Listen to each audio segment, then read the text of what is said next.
Hello, my name is Simon Kennedy, and I'm the Deputy Minister at Innovation, Science and Economic Development Canada. Thank you to the Canadian Science Policy Conference for giving me the opportunity to speak. Last year, when I spoke to this audience, I was new to my role as Deputy Minister at ISED. Now I can speak with a year under my belt, which included probably the greatest challenge the department has faced in many decades, responding to the dual crises of a global pandemic and a major economic downturn. Today is a good opportunity to talk to you about my reflections on some of the key actions we've taken to help position ISED to respond to the pandemic. In particular, this includes leveraging the talents and expertise of our science and research community. And I also want to take a moment to discuss what I see on the horizon for science policy and economic innovation. During the last several months as a department, we have collaborated with partners and stakeholders to mobilize scientific research, innovation, and industry to address the impacts of the COVID-19 pandemic. Our mission has been to provide the most effective and timely responses to the health and economic crises we are facing. Au tout début de la pandémie, il est apparu clairement que l'industrie, le secteur de la santé et les établissements d'enseignement postsecondaire devaient collaborer à l'échelle du pays pour fournir le plus d'appareils et d'équipements médicaux et de protection sécuritaire et efficace. La priorité était de remédier à la pénurie d'équipements de protection individuelle et de fournitures essentielles au bien-être des Canadiens et des travailleurs de première ligne, tout en continuant de faire tourner l'économie. La réponse de l'industrie et de nos partenaires partout au pays a été spectaculaire. De l'équipement et des fournitures ont été expédiées d'un bout à l'autre du pays pour combler les besoins urgents. Des centaines d'entreprises se sont adaptées pour produire des couvre-visages, des masques, des blouses, des ventilateurs et du désinfectant à main, toutes des fournitures qui ont permis de protéger les travailleurs de première ligne de la santé. In parallel to this call for PPE, the government made important investments in medical treatments, vaccine development, manufacturing capacity, and clinical trial support. The government's investment in the National Research Council's Human Health Therapeutics Facility for developing and scaling up vaccines for industrial production is a good example. En plus de nos efforts visant à protéger la santé des Canadiens, nous avons dû évaluer l'impact de ce qui allait devenir le repli économique le plus important depuis la Grande Dépression. Une intervention rapide était nécessaire pour soutenir le bien-être économique des Canadiens et la résilience économique du pays. At the same time, it was important to take measures to ensure the continuity of Canada's academic research system. This is why the government announced $291 million for research trainees and research staff at universities that are supported by federal grants. The government also provided $450 million in temporary wage supports to help Canada's academic research community maintain essential activities. These people are significant drivers of innovation. They generate the discoveries and inventions that help people and the economy. Many of these very researchers have the expertise we need to help us better understand COVID-19 and how to fight it. L'investissement aide les universités et les instituts de recherche en santé à couvrir les coûts imprévus du maintien des ressources de recherche durant la pandémie. Il les aidera aussi à relancer leurs activités une fois les mesures d'éloignement physique assouplies et un jour levées. D'autres investissements ont été réalisés pour appuyer les étudiants de niveau postsecondaire et les récents diplômés qui ont des difficultés économiques en raison des fermetures liées à la pandémie et pour aider les employeurs à la recherche de personnel de talent. Over the course of the pandemic, our science and research community has collaborated effectively to bring together expertise and capacity for rapid response. As potential investments and actions were identified, it was clear that our foundation of science and research excellence would help us hit the ground running. En mettant à profit notre réseau de recherche de calibre mondial, nous avons pu obtenir une réponse rapide dans deux domaines clés. Premièrement, dans le domaine des contre-mesures médicales, qu'il s'agisse de mise au point de vaccins, d'interventions thérapeutiques, d'examens diagnostiques ou de dynamique de transmission.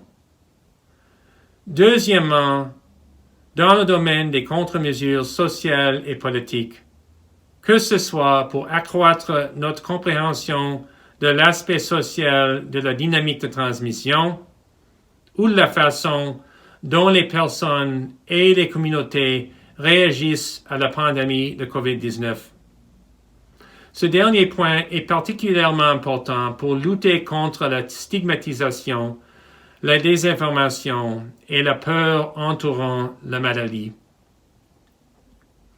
The creation of the Canadian COVID-19 Genomics Consortium, led by Genome Canada, is another example of the government leveraging Canada's significant existing capacity, in this case, to coordinate efforts to sequence the virus's genome.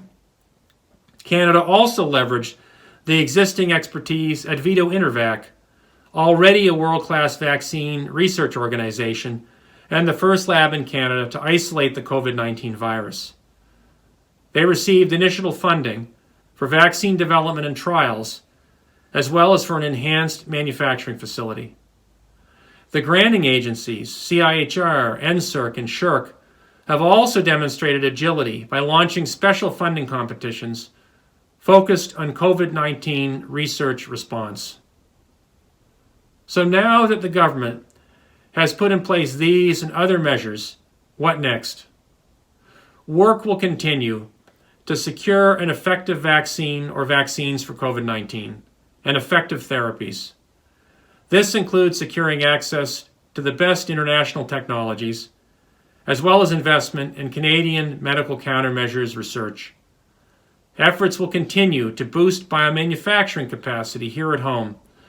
For example, in August, the government announced a new biomanufacturing facility at the Human Health Therapeutics Research Center in Montreal, as I noted earlier.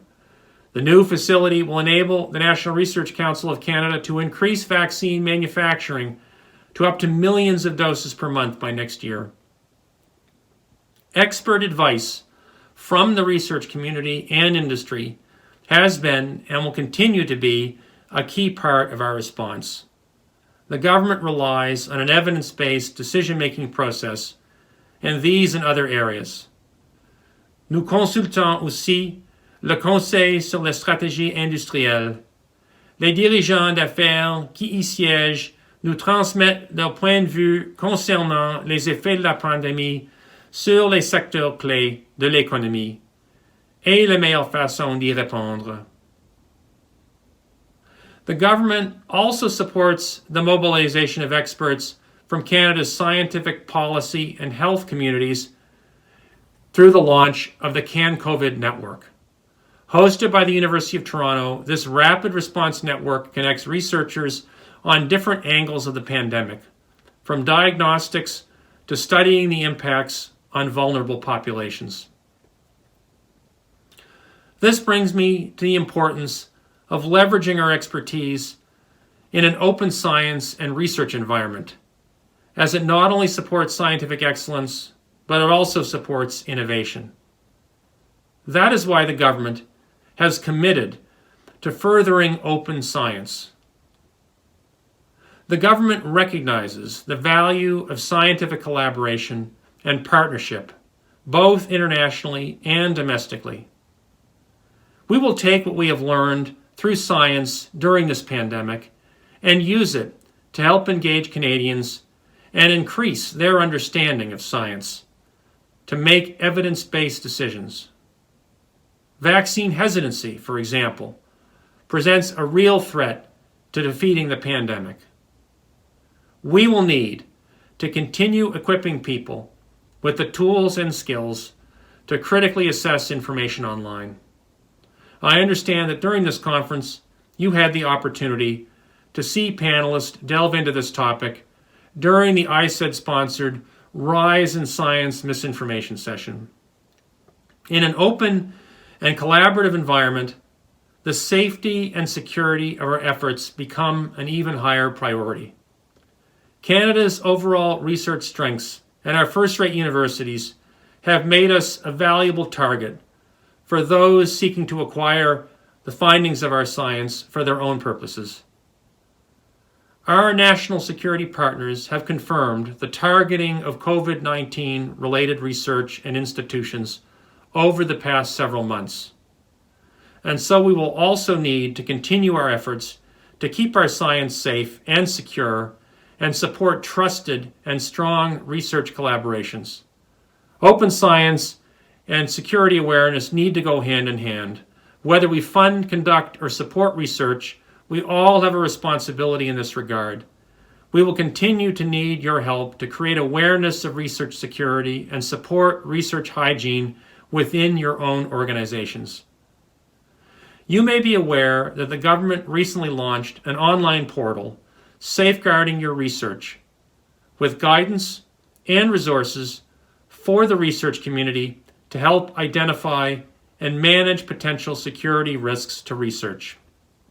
Je vous encourage à entamer des discussions cette semaine et au cours de tables rondes sur le sujet en vue de cerner le soutien et les outils dont vos communautés ont besoin pour assurer une culture de sécurité dans le milieu de la recherche.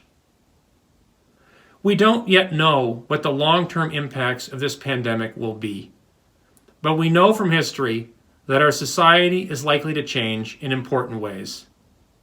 Science and research can help light the path forward. Thank you for joining me today.